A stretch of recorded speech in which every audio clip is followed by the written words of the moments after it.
สบายดีพี่น้องป้องปายเมื่อสักครู่สุคนเนาะมื้อนี้ก็สิมีเรื่องมาเล่าสู่ฟังอีกแล้วว่าสันซะ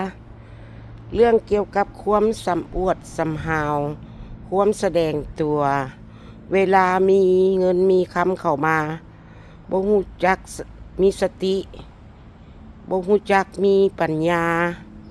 สติและปัญญาบ่มีควบคุมว่าสันซะเนาะคนที่หลุดสติในเวลามีเวลานั่นแน่หันแปลว่าแสดงสำอวดมันก็บ่ยาวนานบ่คงกระพันว่าซั่นทะเป็นจังใดล่ะรายได้มึงฮอด120 บาทบ่คันบ่มี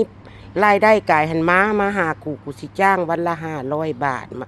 บอกเขามาเลียก้นเลียดากลูกตัวเองว่าซั่นว่าซั่นซะจักว่ามีรายได้มาแต่เก๋ใดเนาะจังมาสำอวดสำหาว่าจะจ้างคนวันละ500 บาทตอนนั้นมันพวมขึ้นเด้พวมมีคนหลงไหลหักแพงเนาะในการหลงไหลในความหักแพงในความเมตตาในความดูตูนสงสารว่าซั่นซะแต่เอาความเมตตาสงสารของพวกคนเหล่านั้นมาเป็นความกลางจนถึงปัจจุบันจนลงพื้นนางนาถธรณีแต่ก็ยังบ่คิดสำเนึกว่าผ่านมาตัวเองการเว้าวางตัวการตอบโต้ตอบเถียงเอามาแสดงว่าผู้ใดมีรายได้หลายบ่คันบ่กายวันละ120 บาทมาสิมาจ้างวันละ500 บาทว่าซั่นซะเพื่อจะให้เขามาเลี้ยงหุขี่ลูกตัวเองความนะความก้าวร้าวตัวนั่นล่ะมันมาทำลายชีวิตการเป็นอยู่จนลงคุงพื้นนางนาถธรณีเลยคนมันบ่เจริญดอกถ้าว่าลงตัวเนาะคนลืมตัวงัวลืมตีนมันบ่เจริญดอกว่าซั่นซะคนหลงตัวคนลืมตัวงัวลืมตีนมันบ่เจริญดอกฉะนั้นล่ะเพิ่นจังมีว่าสติเตือนใจว่าอย่าสิเป็นคนหลงตัวคนหลงตัวงัวลืมตีนคิดว่าสิมีไปรวยๆคิดว่าสิรวยไปมันบ่เจริญความดีๆเข้ามากับพายแพ้ไปเบิดว่าซั่นซะเพราะว่าหยังเพราะว่าความอวดองค์ทะนงตัวความเว้าลื่นตัวหัวลื่นแขวก่อนหมู่เนาะถ้ามีคนเข้าบ่มักแล้วเฮ็ดคลิปเฮ็ดหยังออกมาในการแสดงตัวหะนะอวดองค์ทะนงตัวเป็นคุณนายลืมตัวงัวลืมตีนว่าซั่นซะคุณนายขึ้นวอมันก็บ่ได้โดนว่าซั่นซะเพราะว่าหยังความดูถูกก้าวร้าวต่างๆหะนะมีคือกูบอหาด้วยล้ำขาล้ำแขงตัวเองสิ่งที่เคยมีผ่านมาเคยมีผ่านมาแต่ปัจจุบันมันบ่มีและความจิบหายวายวอดวายปวงหันย้อนอย่างไผไปกระทำให้มันบ่มีผู้ใดกระทำให้ตัวเองกระทำตัวเองการที่หาเงินมาได้6 หลักแต่ละเดือนเนาะปัจจุบันนี่ก็บ่ได้ฮอด6 หลักแล้วกลายมาเป็นเงินหมื่นแต่ว่าเงินหมื่นนี่อย่าสิให้มันหมื่นพลาดเด้บางที่เงินหมื่นอาจจะหมื่นพลาดได้ก็เหมือนกันนะอาจจะสิ้นสุดไปเลยก็มี เพราะว่าอย่างบ่มีความระวังเนื้อระวังตัวซ่องตัวเองเป็นซ่องซื้อผัวเป็นซ่องคนไทยเนาะปิดอาข้าวคนไทยแต่ว่าตัวเองมาเมืองลาวมาเฮ็ดคลิปแบบฆ่าสัตว์ที่หึงหวงไปอยู่ไปกินถ้าเขาเอาคลิปตัวนั้นไปฟ้องไปห้องตัวเองก็เป็นคลิปอยู่เมืองไทยได้แต่ว่าตัวเองมันยังมาฆ่าสัตว์ที่ห่วงห้ามของประเทศไทยแต่ว่าอยู่ประเทศลาวแม่นแท้เขาบ่ห่วงห้ามแต่ว่าคันในคลิปตัวเองหั่นเป็นคนทำลายสัตว์แต่สิ่งที่ห่วงห้ามของคนอยู่ช่องไทยน่ะอันตรายเด้อสิบอกให้เด้ออาจจะมีผลตีกลับคืนมาแบบอันตรายระวังสติทุกสิ่งอย่างเฮ็ดหยังออกไปหั่นต้องมีสติเฮาเฮ็ดหยังทำหยังแม่นแท้อยู่ถ้าว่าจำพวกที่เขาบ่ได้มีวิชาอาชีพมาในด้านช่อง YouTube โดยตรงเนาะเขามีอาชีพเสริมตัวเองบ่มีอาชีพเสริมมีแต่อาชีพ YouTube โดยตรงขนาดเป็นหลักอาชีพหลักเป็นอาชีพ YouTube แต่ว่าเจ้าเฮ็ดผิดกฎเกณฑ์กฎระเบียบของ YouTube การฆ่าสัตว์ตัดชีวิตอย่างต่างๆ แนวแบบที่ว่าบ่เป็นประโยชน์ต่อสังคมน่ะถ้าว่าถูกปิดไปแล้วมันจะขาดรายได้ไปแล้วก็จะเริ่มต้นใหม่ไปหาอาชีพใหม่อีกที่ว่าตัวเองบ่สำนาญตัวเองบ่มักบ่ชอบนั่นมันอาจจะเป็นไปได้เพราะว่าหยังถ้ามุดอาชีพรายได้นี้แล้วสิมีหยังล่ะสนาฉะนั้นล่ะสติเฮาก็ต้องมีเจ้าไปอยู่เมืองลาวอยู่ฆ่างูฆ่าเงี้ยวบ่ฆ่าสัตว์แบบที่เขาห่วงห้ามแต่ว่าตัวเองเป็นช่องคนไทยเด้เพราะว่าผัวเป็นคนไทยเด้ฮะนะมันก็ต้องมีสติเสียดอย่างทำอย่างต้องมีสติการวางตัวการด่าการป้อยในช่องตัวเองกระตัดอาชีพตัวเองได้ถ้าว่าเฮาเฮ็ดอย่างที่ว่าผิดกฎระเบียบของ YouTube เพิ่นเนาะฉะนั้นแล้วก็ต้องว่าการสตินี่ทุกเวลานะทุกเวลาทุกนาทีมันก็ต้องมีสติมันก็ต้องมีอารมณ์มันก็ต้องมีการที่ว่าเตือนตัวเองระหว่างสองผัวเมียตัวเองเอาอาชีพนี่เป็นอาชีพหลักเนาะเฮาก็ต้องคืดว่าซั่นซะมันบ่มีไผทำลายเฮานอกจากเฮาทำลายตัวเฮาเองว่าซั่นซะเนาะฉะนั้นแล้วเพิ่นจึงเว้าว่าการเฮ็ดหยังทำหยังหันอย่าหลงสติเด้อบ่ว่าแต่อาชีพยูทูบเบอร์อาชีพใดๆคือกันคนเฮาทั่วไปนี่คือกันเฮาก็ต้องมีสติเนาะสติหมายความว่าระวังเนื้อระวังตัวอันบ่เป็นตาเฮ็ดก็อย่าเฮ็ดอันบ่เป็นตาทำก็อย่าทำหั่นนามันบ่มีไผบอกไผสอนไผดอกมีแต่ว่าคนอยู่ในช่อง YouTube ผู้เพิ่นเบิ่งผู้เพิ่นสืบข่าวผู้เพิ่นเบิ่งในทุกรอบด้านแต่ละช่องก็เบิ่งเบิดก็ติดตามเบิดหั่นล่ะช่องใดเฮามักเฮาชอบเนาะหรือว่าช่องใดที่เฮาคิดว่ามันเป็นบ่มีผลประโยชน์ต่อสังคมทุกคนก็ต้องเอามากล่าวเอามาเว้าเอามาว่าฉะนั้นแล้วเฮาก็ต้องคิดรอบด้านทุกสิ่งทุกแนวในวิชาอาชีพตัวเองคนที่ทำงานในออฟฟิศบอกคนที่ทำงานในเกษตรกรรมบอกคนทำงานในเกษตรกรบอกคนทำงานทุกรอบด้านไผก็มีความรับผิดชอบในวิชาอาชีพตัวเองผู้ค้าขายง่ายมือก็รับผิดชอบในการพูดการปากการเว้าในการค้าขายเนาะมีวิธีการถ้าเฮาบ่ฮู้วิธีการเฮาก็อ่านเฮาก็เบิ่งเฮาก็สืบข่าวในด้านใดๆที่ว่าแนวใดสิเฮ็ดให้คนฮักคนแพงบ่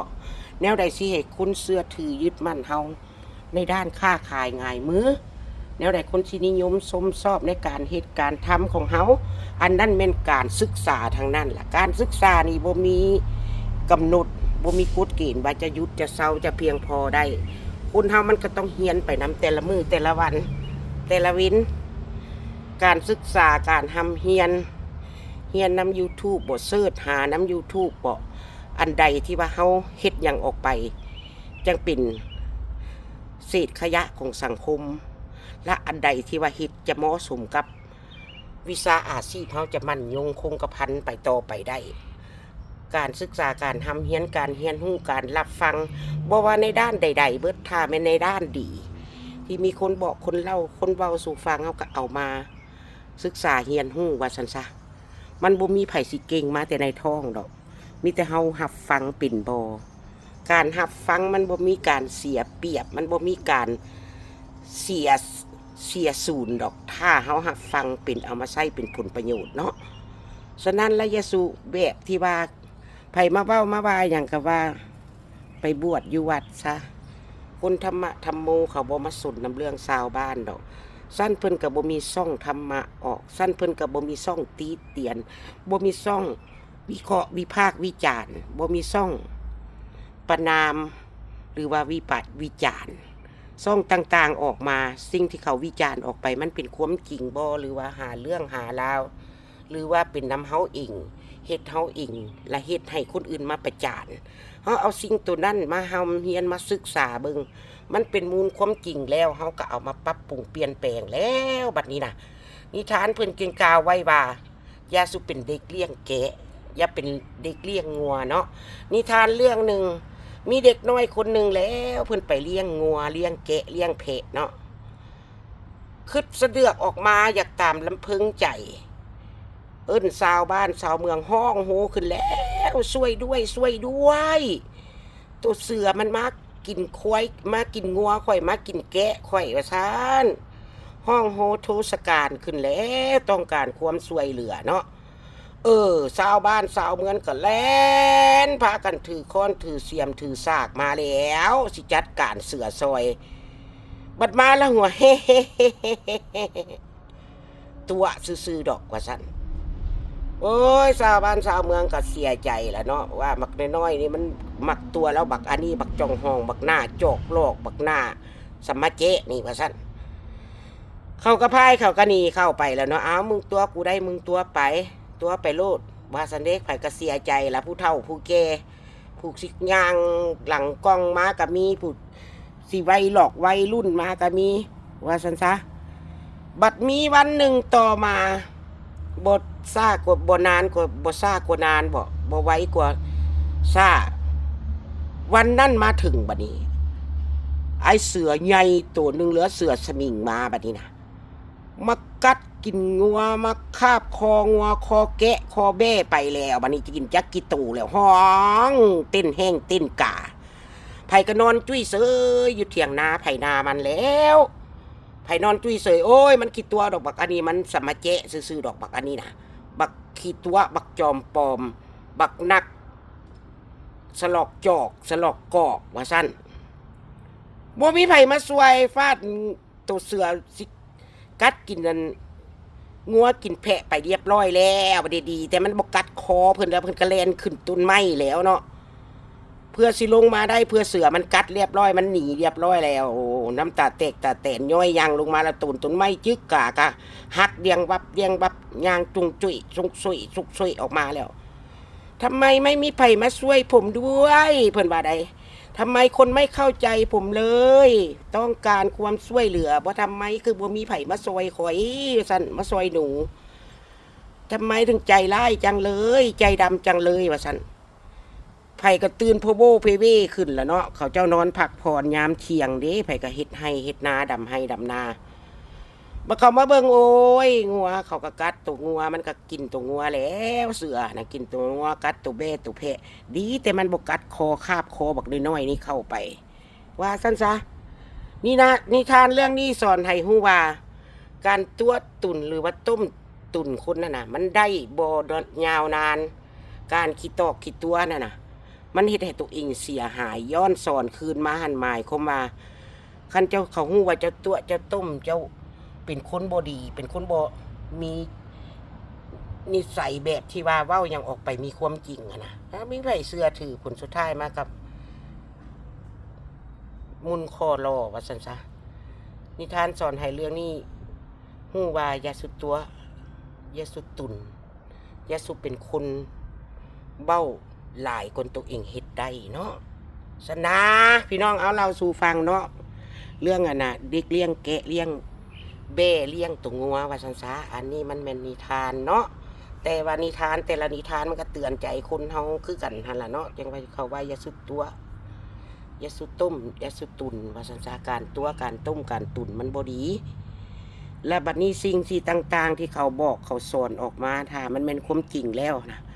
เฮาก็เอามาปรับปรุงเปลี่ยนแปลงมันบ่มีแนวเสียหายอย่างดอกฟังคนผู้ที่เขาเว้าเขาอธิบายหรือว่าเป็นนิทานเป็นสตอรี่เรื่องต่างๆออกมาเหมือนการที่ว่าเฮาอยู่ไปแต่ละชีวิตประจำวันคนเฮานี่ล่ะเรื่องการนิยายเรื่องการละครเรื่องหนังเรื่องนั้นคือกันชีวิตคือละครสิ่งที่แน่นอนคือความจริงเนาะว่าสันซะเนาะพี่น้องป้องไปมุสุขุสุคนให้ย้อนคืนไปว่าถ้าทายแนวใดไผมีบ่เงินกายวันละ120 บาทบ่คันบ่มีละกูสิจ้างวันละ500 บาทให้มาเลียก้นขี่ลูกตัวเองอันนั้นมันเป็นการก้าวร้าวล่ะนะอันนั้นล่ะมันเป็นการแบบที่ว่าบ่เหมาะสมเนาะมันบ่เหมาะสมในการพูดจาเว้าจาอย่างออกไปแม่นสิเครียดปานใดก็อย่าให้มันมาทำลายอาชีพตัวเองเพราะว่าตัวเองเอาอาชีพนี้เป็นอาชีพหลักเด้อาชีพนี้เป็นอาชีพหลักอาชีพหาอยู่หากินของเฮาเนาะอันนี้มันเป็นแบบเราสู้กันฟังซื่อๆนี่แหละวะบ่ได้มาบอกมาสอนผู้ใดเด้อ มีแต่ว่าฟังได้กับฟังฟังบ่ได้กับฟังว่าซั่นซะแต่ว่าอันใดมันสิไปมีผลประโยชน์ต่อเจ้าของหั่นมันก็ขึ้นกับเฮาเอง การรับรู้รับฟังการเรียนมันบ่มีมือสิ้นสุดดอก คนเฒ่าปานใดก็ยาอยู่ต่างประเทศอายุ60 70 80 ปีลางคนก็ยังไปเริ่มต้นเรียนวิชาอาชีพที่เขาเจ้ามักได้ที่เขาเจ้ามักว่าเขาเจ้ามักอาชีพเย็บผ้าตัดผ้าเนาะตอนยังน้อยบ่มีโอกาส ตอนยังหนุ่มยังก็เฮ็ดอาชีพอื่นเลี้ยงอาชีพไปเนาะแต่ว่ายังมีเรื่องเดียวที่ว่าบ่ทันได้ทำก่อนจะจากโลกนี้ไป เขาก็ไปทำเฮียนตัดผ้าตัดแพรสไตล์ใดเนี่ยเขามักให้มันจนปิ่นเขาเอาเวลาเหมาะสมของสิ่งที่ปรารถนามาใส่ในเวลาเกตัว เพราะว่าปรารถนาอยากเป็นเทเลอร์อยากเป็นคนยิบคนเซลคนตัดผ้าต่างๆให้มันปิ่นเขาก็กลับมาทำตอนเกฉะนั้นล่ะคนเฮาตอนเกมา60 70 80หรือว่าเท่าใดปีก็ยาการเฮียนจะบ่มีวันสิ้นสุด การเฮียนการรับรู้การเฮียนรู้จากชีวิตผ่านมา เขาเอิ้นว่า experience หมายความว่าเป็นคนที่ว่าบ่สำแดงตัวว่าตัวเองนี่อันใดก็เก่งหมดรู้หมดอ้ายรุ่น2น้องรุ่น1เขาก็เฮียนนำกันมา จนถึงวันสุดท้ายของเขา เขาก็ได้สำเร็จในการที่ว่ายิบแซวตัดผ้าตัดแพรบางคนก็มักแต้มหูกแต้มหยังก็มาเฮ็ดตอนบ้านเกบ้านเฒ่าก็มีเนาะการเฮียนหู้ทุกคนมีความสำคัญเท่าแก่ปานใดก็มีความสำคัญ ถ้าว่าคนอื่นดูถูกเหยียบยามเฮาว่าเฮาบ่เป็นคนสำคัญเฮาก็เป็นคนสำคัญสำหรับครอบครัวของเฮาสำหรับครอบครัวสำหรับสังคม ถ้าว่าเฮ็ดความดีนำสังคมบ่ได้ก็อย่าสุไปทำลายสังคมก็อย่าสุไปเฮ็ดขี้เดียดอย่างไรให้สังคมฉะนั้นล่ะทำความดีบ่ได้ก็อย่าสุไปดูถูกกฎหมายมันมีไว้ใช้เพื่อคนที่ว่าต้มตุนหรือว่าคนที่ว่าขี้ลักขี้จุกอยากได้ของเพิ่นมาเป็นของตัวกฎหมายตัวนั้นก็จะบีบบังคับบ่ให้คนจำพวกแนวนี้เกิดขึ้นในมนุษย์โลกเฮานี่จังว่ามีกฎหมายขึ้นมาคันสั้นคนเฮามันสั่งไผมันก็ไปฆ่าไปฟันไปแทงไปรังเกียจอะไรได้ล่ะบ่ฉะนั้นแล้วถ้าว่ามาปกป้องตัวเองเฮาก็ต้องเข้าหากฎหมายเฮาสิมังนั่งเสชดหรือว่านั่งโต้ตอบแล้วว่าตัวเองมาปกป้องครอบครัวตัวเองมันบ่แม่นถ้าว่ามีคนดูถูกนินทาหรือว่าเอาอาชีพตัวเองไปตัดไปแปลงไปเอาเป็นอาชีพเขาแย่งในสติปัญญาตัวเองก็ฟ้องก็ห้องและไม่กฎหมายมีไว้เพื่อความยุติธรรมถ้าว่าคนอื่นก้าวล่าวหรือว่าล่วงล้ำสติปัญญาตัวเองคิดว่าเขาเอาไปแนวหาอยู่หากินหรือว่าแนวบ่จบบ่งามหรือว่ามีไผมารังแกเจ้าก็เข้าหากฎหมายพุ่นเจ้าสิมานั่งสอยตอบโต้แซอยู่ช็อ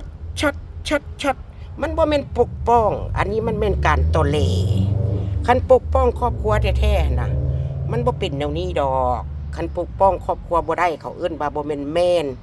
บ่แม่นผู้ชายเอิก3ศอกคนเอิก3ศอกมันต้องปกป้องครอบครัวลูกเต้าลูกเมียอันนี้มันบ่แม่นการปกป้องดอกแต่ละคลิปแต่ละมือแต่ละวินเอาออกมาตอบโต้คืนบอกมาเถียงคืนบอกมาด่าคุณบอกมาประณามเขาคืนน่ะนั่นเป็นการที่ว่าแสดงกิริยาเฮาออกไปผู้ที่เขาเอาเฮาไปเว้าไปว่าน่ะความเสียใจความหมื่นความแค้นของเขามันอยู่ในใจของเขาอยู่เขามีสิทธิ์เฮ็ดมีสิทธิ์ทำทุกคนมีสิทธิ์คิดทางวิเคราะห์วิพากษ์วิจารณ์ในด้านของแต่ละบุคคลเฮ็ดออกไปในหลายรูปแบบเนาะเขาไม่ได้เอาอาชีพนี้เป็นอาชีพมาเลี้ยงเกือครอบครัวเขาอยากด่าเขาอยากเป้าก็อยากเขามีสิทธิ์สั้นสุดเขาสิเอื้อนว่าทุกคนมีสิทธิ์คิดต่างว่ะแล้วตัวเองมาปกป้องกับเขาหากฎหมายพุ่นมันบ่ล่ะคันบ่สนใจเขาหากฎหมายเพราะตัวเองมันคน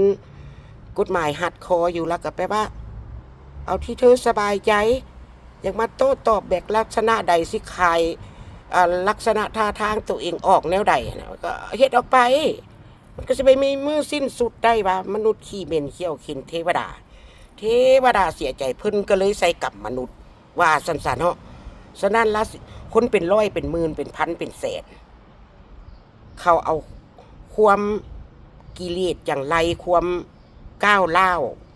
ออกมาประจานอันนี้โมเมนต์เขาดูถูกนะเขาประจานเขาอยากคลีนอัพเขาอยากล่างขยะสังคมออกไปบ่อยากให้แต่ละซ่องเอาไปเป็นตัวอย่างถ้าไม่มีมันสมองมีสติปัญญานะเขาจะว่าเอาของเดี๋ยวนี้มาโต้ตอบหรือว่ามาเบ้าออกในซ่องตัวเองเสียหายดอกว่าสันซะเนาะในซ่องตัวเองเสียหายเห็นไหมยังวะติออกมาโต้ตอบออกมาก้าวเล่าผู้ที่เขาเอาเฮาไปวิพากษ์วิจารณ์เพราะว่าคนวิพากษ์วิจารณ์เขาบ่มักเขาอยากให้มีอันนี้ไปเป็นตัวอย่างในโลกโซเชียลเนาะเขาก็เลยมาปราบผู้มาปราบเขาก็มีแต่ละคนมีหลายรูปแบบบางคนกับวิพากษ์วิจารณ์ไปในด้านการเบ้าการว่าการแนะนำไปในนี่แหละน้ำล้มน้ำแรงนี่แหละแต่บางคนเขาก็เอามาซากหน้ากากโดยที่ว่าจัดหนักจัดเต็มการจัดหนักจัดเต็มเขาก็ห่วยคุบเปิดสุอันสุเนวแล้วคิดว่าแต่ว่าจัดหนักจัดเต็มเป็นอย่างเนาะเขาก็ใส่มึงใส่มาแบบเฮ็ดแนวกิเลขูดสามานหรือว่าด่าคนในโซเชียลเป็นแนวใดกิริยาท่าทางมารยาทเป็นแนวใดเอาคนใดออกมาด่าเอาแม่ออกมาด่าเป็นตัวอย่างแล้วยังเอาสาวFCออกมาด่าว่ายังว่าตัวเองถูกเสยเวลามีว่าซั่นอวดองค์สำหาว